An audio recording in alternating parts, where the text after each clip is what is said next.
नमस्कार, मैं हूं आलोक जोशी और आप देख रहे हैं बिज अड्डा। और बिज अड्डा में अब साल खत्म होते होते परिस्थितियां वहां आ रही हैं जहां ये हिसाब हो कि अर्थव्यवस्था कहां खड़ी है। और ऐसे में रिजर्व बैंक ऑफ इंडिया की फाइनेंशियल स्टेबिलिटी रिपोर्ट आई है। ये उसकी 26वीं रिपोर्ट है, लेकिन इसमें इस साल का हाल, इस वक्त का हाल बताया जा रहा है। और रिजर्व बैंक कह रहा है कि दुनिया भर में जो मंदी की आशंकाएं दिख रही हैं उसकी वजह से भारतीय अर्थव्यवस्था भी हेडविंड्स झेल रही है। हेडविंड्स आप समझते हैं, जब हवाई जहाज उड़ रहा होता है तो सामने की तरफ से हवा आ रही है, यानी कि आपकी रफ्तार को रोकने वाली हवा। आप पैदल चल रहे हो, आप साइकिल चला रहे हो, तब भी आपको महसूस होता है अगर सामने से हवा आ रही है तो वो आपकी रफ्तार को रोकेगी, अगर पीछे से हवा आ रही है तो वो आपको मदद करती है। तो हेडविंड्स इसे कहा जाता है, यानी खिलाफ हवा से गुजर रहे हैं आप एक तरह से। भारतीय अर्थव्यवस्था इस वक्त एक खिलाफ हवा से गुजरती हुई परिस्थिति से दो चार हो रही है। ये रिजर्व बैंक की फाइनेंशियल स्टेबिलिटी रिपोर्ट कहती है।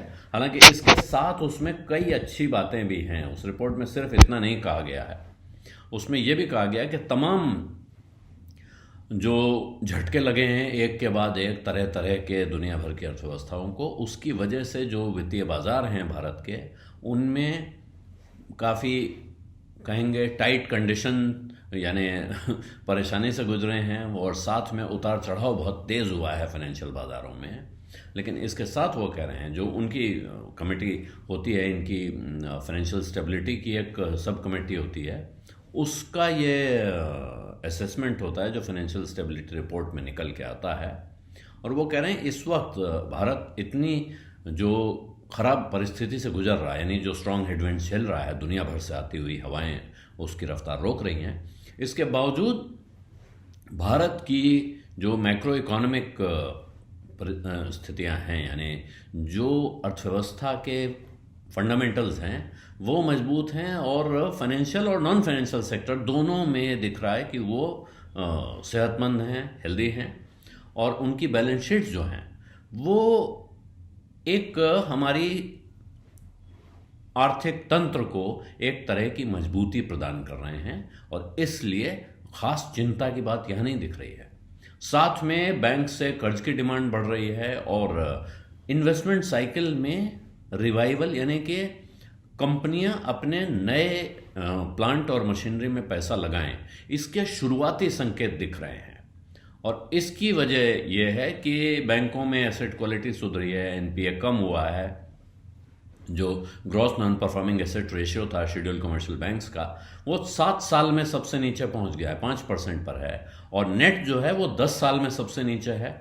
इसका मतलब यह है कि बैंकों के खराब कर्ज कम हुए हैं और इस वजह से काफ़ी हालत अच्छी है। और ये बैंकों की ही नहीं, जो म्यूचुअल फंड्स डेट में इन्वेस्ट करते हैं उनके भी स्ट्रेस टेस्ट किए गए। जो रिजर्व बैंक ऑफ इंडिया एक तरह का टेस्ट करता है, जिससे ये पता चलता है कि इनके पास कोई ऐसे कर्ज तो नहीं है, ऐसे इंस्ट्रूमेंट्स तो नहीं हैं जो मुसीबत में फंस सकते हैं। तो वो दिख रहा है कि उनके जो भी इंटरेस्ट रेट वगैरह की लिमिट होती हैं, उनमें क्रेडिट के रिस्क हैं, लिक्विडिटी के रिस्क हैं, इनमें कहीं भी खतरे का निशान पार नहीं कर रहे हैं ये। और यही हाल लाइफ और नॉन लाइफ इंश्योरेंस कंपनियों के लिए भी है कि उनकी जो सोल्वेंसी रेशियो है वो बिल्कुल, जो उनको लिमिट तय की गई है आरबीआई की तरफ से, वो उसके ऊपर है। उसमें कोई फिक्र की बात तो उनको नहीं दिख रही है। लेकिन इसके साथ जो रिजर्व बैंक ऑफ इंडिया दूसरी चिंता जता रहा है यहाँ, वो ये कह रहा है कि साहब जो राज्यों की तरफ से सब्सिडी बढ़ रही हैं, जो राज्य सरकारें अपने अपने लोगों को मदद देने की कोशिश कर रही हैं, वो शायद भारत की अर्थव्यवस्था के लिए और भारत के विकास के लिए खतरनाक हो सकती है। ये बात आपको ध्यान हुआ, केंद्र सरकार या भारत के प्रधानमंत्री रेवड़ियों का जिक्र करते रहे हैं, तो ये उधर ही उसी का जिक्र रिजर्व बैंक ऑफ इंडिया इस रिपोर्ट में कर रहा है। और वो कह रहे हैं कि नॉन मेरिट सब्सिडीज पर अगर खर्चा बढ़ता है तो ये चिंता की बात है। और इसी वजह से जो राज्यों का खर्च है वो बढ़ता है उसमें, और इसकी वजह से राज्यों को आगे अपने विकास के लिए, जो विकास योजनाओं में खर्चा करना है, उसके लिए जो पैसा उनके हाथ में रहता है वो कम हो जाता है। तो ये चिंता की बात है। जबकि वो कह रहे हैं कि साहब जो बेसिक एजुकेशन पे जो खर्चा होता है, ख़ास तौर पे जो बच्चों की पढ़ाई पर, उसको तो मेरिट सब्सिडी माना जाता है। उसको कहा जाता है कि इनसे बहुत लाभ होता है। जो बच्चे पढ़ते हैं वो आगे बढ़ते हैं, खुद भी आगे बढ़ते हैं, समाज को आगे बढ़ाते हैं। तो इसको मेरिट सब्सिडी माना जाता है कि इस पे खर्चा हो तो ये ठीक है। लेकिन बाकी ज़्यादातर सब्सिडीज जो सरकारें देती हैं उनको नॉन मेरिट सब्सिडी कहा जाता है, यानी कि इनको देने से कोई ख़ास लाभ नहीं, लौट के कोई फ़ायदा इकोनॉमी को, सरकार को, समाज को नहीं मिल रहा होता है। और यहाँ चिंता जो जताई है रिजर्व बैंक ऑफ इंडिया ने, वो उसने कहा है कि साहब 2020 में ये ध्यान देना चाहिए कि उस वक्त सब्सिडीज का खर्चा राज्य सरकारों का कम हुआ था, लेकिन उसके बजाय उसके बाद जब दोनों साल में देखिए तो 2021 में और 2022 में ये 12.9% और 11.2% बढ़ा है पीछे के मुकाबले।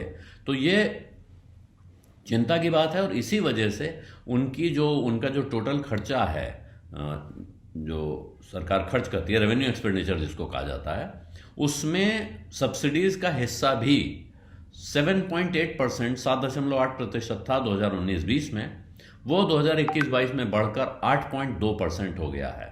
दिखने में बहुत छोटा सा लग रहा है, लेकिन अगर आप पूरे राज्य का बजट देखें और उसमें यह खर्चा देखें तो वो चिंताजनक स्थिति है। और इसीलिए ये वित्त आयोग भी कह चुका है, ये चिंता जता चुका है, रिजर्व बैंक ने इस बात को वहाँ पे बताया है कि 15वें वित्त आयोग ने भी ये चिंता जताई थी कि कुछ राज्यों के खर्च में सब्सिडी का हिस्सा बहुत बढ़ रहा है।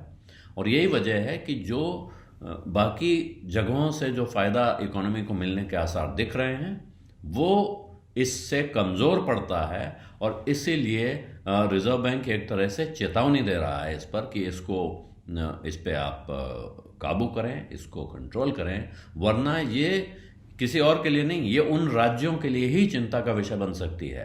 क्योंकि आप अगर इधर खर्च बढ़ाएंगे तो आपको जहां ज़रूरी खर्च करना है उस तरफ खर्च बढ़ेगा नहीं, और अगर वो खर्च बढ़ेगा नहीं तो फिर आपकी विकास दर तेज़ नहीं होगी, आपके प्रदेश में तरक्की तेज़ नहीं हो पाएगी, और उसका नतीजा है कि आगे चल के आपको फिर ऐसे खर्चे और बढ़ाने की ज़रूरत महसूस होने लगेगी। एक तरह का दुष्चक्र है, आमदनी अठन्नी खर्चा रुपया वाली कहानी है कि आप अगर उन चीज़ों पे खर्चा बढ़ाएं जिनसे आमदनी बढ़ने के आसार हों, जिनसे प्रदेश की तरक्की इंश्योर होती हो, तो अच्छा है। लेकिन अगर ये खर्च इस तरह से बढ़ता रहा तो फिर उस तरफ खर्च बढ़ाने की गुंजाइश नहीं रह जाएगी।